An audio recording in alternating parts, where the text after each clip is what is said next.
ये कहानी है एक ऐसे हवाई जहाज की जो तूफान में फंसने के कारण एक अजीब से दिखने वाले पोर्टल से गुजरते हुए टाइम ट्रेवल कर गया और वो जहाज सन 1940 में चल रहे वर्ल्ड वॉर 2 के वॉर जोन में जाकर फंस गया। तो क्या वो जहाज वापस टाइम ट्रेवल करके अपने प्रेजेंट टाइम में वापस आ पाया? जानेंगे इस सच्ची घटना पर आधारित फ्लाइट 914 की कहानी में। तो ज्यादा समय न लेते हुए शुरू करते हैं। कहानी की शुरुआत होती है फ्लाइट 914 के साथ, जो न्यूयॉर्क से लंदन की तरफ जा रही थी और इस फ्लाइट को इस सफर में 7.5 घंटे का समय लगने वाला था। फ्लाइट में सब कुछ ठीक चल रहा था। एयर होस्टेस सबको खाना और पानी दे रही थी। इस प्लेन को 2 पायलट चला रहे थे, विलियम जो कि एक सीनियर पायलट था और दूसरा डैनियल जो कि एक जूनियर था। वो दोनों प्लेन के सारे इंस्ट्रूमेंट चेक करते हैं जो पूरी तरह से ठीक काम कर रहे थे, मगर कुछ देर बाद ही प्लेन के सारे इंस्ट्रूमेंट में गड़बड़ी शुरू हो जाती है। विलियम तुरंत ही एयर ट्रैफिक कंट्रोल को कॉन्टेक्ट करके उन्हें सारी खामियां बता देता है। एयर ट्रैफिक कंट्रोल उन्हें आगे का सारा रूट क्लियर बताकर सीधे चलने का निर्देश देती है, मगर तभी उनके सामने एक अजीब सा तूफान आ जाता है जिससे पूरा प्लेन जोर से हिलने लगता है। उस तूफान ने एक पोर्टल की तरह दिखने वाला एक एयर क्लाउड ओपन कर दिया था। तब विलियम प्लेन को उस तूफान के बीच से निकालने का फैसला करता है। प्लेन जितना ही उस पोर्टल के करीब जा रहा था उतने ही तेजी से हिलने लगता है। जैसे ही विलियम और डैनियल प्लेन को उस तूफान से निकालने की कोशिश करते हैं तो वो प्लेन उस पोर्टल में से जाता हुआ दूसरी तरफ निकल जाता है। जैसे ही प्लेन दूसरी तरफ पहुंचता है तो वहां रात हो चुकी थी, जबकि पोर्टल से पहले शाम का वक्त था। इस हादसे के कारण प्लेन में बैठे सभी यात्री काफी घबरा गए थे, इसलिए विलियम सभी से कहता है कि हम तूफान से निकल चुके हैं और आगे का पूरा रास्ता बिल्कुल सेफ है।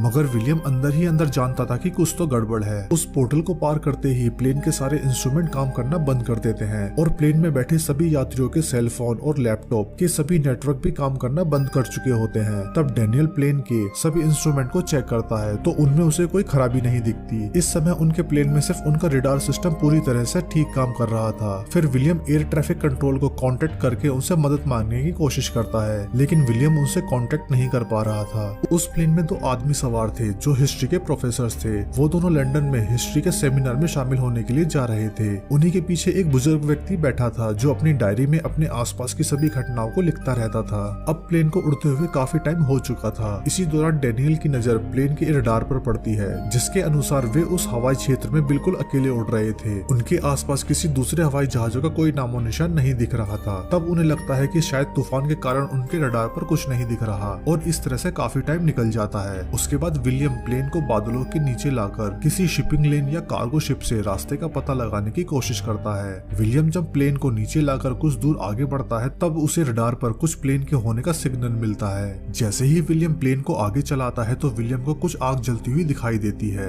और जब वे वहां पर पहुंचते हैं तो वहां पर बहुत सारे प्लेन्स द्वारा बमों से हमला किया जा रहा था। उस जगह पर बहुत सारे फाइटर प्लेन्स थे जो किसी शहर को हमले से बर्बाद कर रहे थे। ये सब देखकर दोनों पायलट और सभी यात्री बहुत चौंक जाते हैं। उन्हें कुछ भी समझ नहीं आता कि आखिर वहां हो क्या रहा है। तभी कुछ फाइटर प्लेन्स उनके पीछे भी लग जाते हैं। तब विलियम प्लेन को बचाने के लिए वापस बादलों के ऊपर चला जाता है, मगर उस प्लेन में बैठे 2 यात्री बेनेट और डेव जो हिस्ट्री के प्रोफेसर थे, वे उन जहाजों को देखकर सब कुछ समझ जाते हैं। वे दोनों तुरंत जाकर विलियम को बताते हैं कि उन्होंने जो फाइटर प्लेन्स देखे थे वो GU-88 थे और उन फाइटर प्लेन्स को 1945 के बाद से कभी नहीं देखा गया। जून 1940 में जर्मन सेना ने उन प्लेन से फ्रांस पर बॉम्बिंग की थी और वे जब से उस पोर्टल से निकले हैं तब से उनका कोई इंस्ट्रूमेंट भी काम नहीं कर रहा, क्योंकि वो प्लेन उस पोर्टल के द्वारा टाइम ट्रेवल कर चुका था। वे लोग सन 1940 में पहुंच गए थे जहाँ पर वर्ल्ड वॉर 2 चल रहा था। पहले तो कैप्टन विलियम उनकी बातों पर यकीन नहीं करता, लेकिन बेनेट और डेव की बातों से उसे भी यकीन हो जाता है कि वे टाइम ट्रेवल कर चुके हैं। जिसके बाद बेनेट और डेव वर्ल्ड वॉर 2 की सारी जानकारी जुटाकर उस जगह का नक्शा बनाने की कोशिश में लग जाते हैं ताकि वे अपनी लोकेशन का पता लगा सके। और कैप्टन विलियम लगातार ATC से कांटेक्ट करने की कोशिश में लग जाता है। तभी उनका कांटेक्ट नाइजल नाम के एक सैनिक से होता है। विलियम उससे कहता है कि वो लोग रास्ता भटक गए हैं और वे फंस चुके हैं। नाइजल उसे बताता है कि वो लोग जर्मन सेना के एक वॉर जोन में उड़ान भर रहे हैं और उन्हें यहाँ पर नहीं होना चाहिए।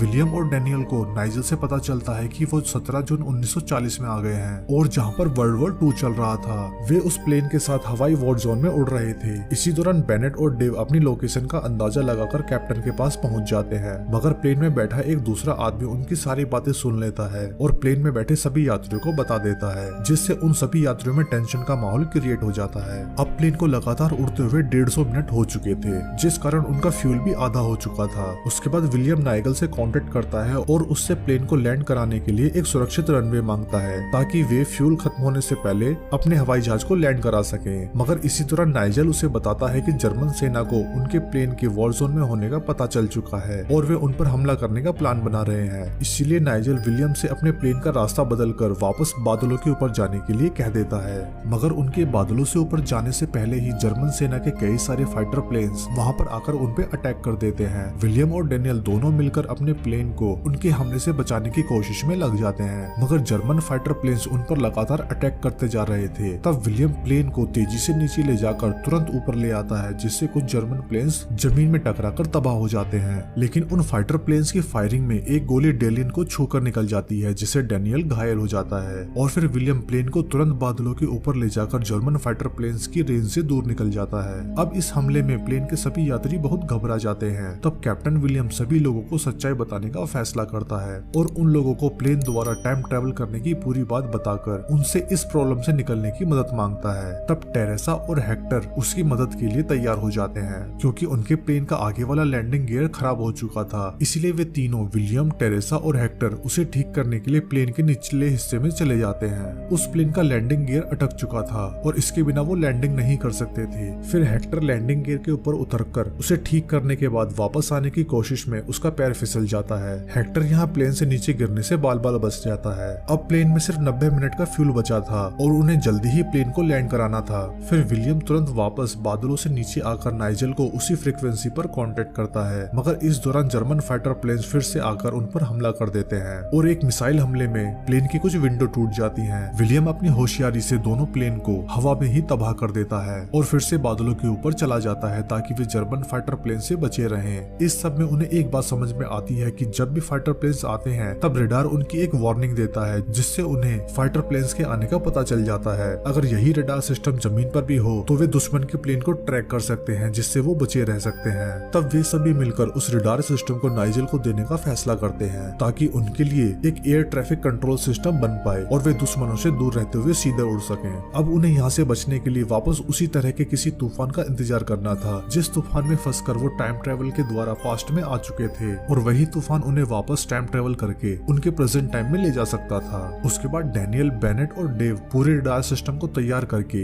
एक टेम्परेरी पैराशूट की हेल्प से उसे एयर ड्रॉप कर देते हैं। वो रेडार सिस्टम एक जंगल में जाकर गिरता है जहाँ पर उसे ब्रिटिश सेना द्वारा ले लिया जाता है और फिर उस रेडार सिस्टम को आर्मी बेस पर ले आया जाता है। मगर इसी दौरान जर्मन फाइटर प्लेन्स उनके प्लेन पर फिर से हमला कर देते हैं, जिसमें उस प्लेन में एक बड़ा सा छेद हो जाता है और 2 यात्री प्लेन से नीचे गिर जाते हैं। अब उनके हवाई जहाज का फ्यूल लगभग खत्म होने की कगार पर था, इसलिए वे हवाई जहाज को तुरंत बादलों से ऊपर ले जाने का फैसला करते हैं। नाइजेल उस रेडार सिस्टम को जल्दी से इंस्टॉल करके विलियम को वॉर जोन से निकलने का एक रास्ता बताता है, लेकिन इसी दौरान जर्मन फाइटर प्लेन्स उन्हें चारों तरफ से घेर लेते हैं। लेकिन तभी उन फाइटर प्लेन्स पर ब्रिटिश सेना के प्लेन हमला करके विलियम और उस हवाई जहाज को बचा लेते हैं। नाइजेल उस रेडार सिस्टम को स्कैन कर रहा था, तभी उसे विलियम के प्लेन के सामने तूफान के सिग्नल मिलते हैं। नाइजेल तुरंत ही विलियम को उसकी जानकारी देता है और फिर जल्द ही विलियम और डेनियल को भी वही तूफान नजर आ जाता है। विलियम नाइजेल को गुड बाय कहकर उसी तूफान में घुस जाता है और तूफान से पार होते ही उनका जहाज पूरी तरह से हिलने लगता है और तूफान के अंदर जाते हुए वे फिर से टाइम ट्रेवल करके वापस अपने प्रेजेंट टाइम में आ जाते हैं। वे तुरंत ही एयर ट्रैफिक कंट्रोल से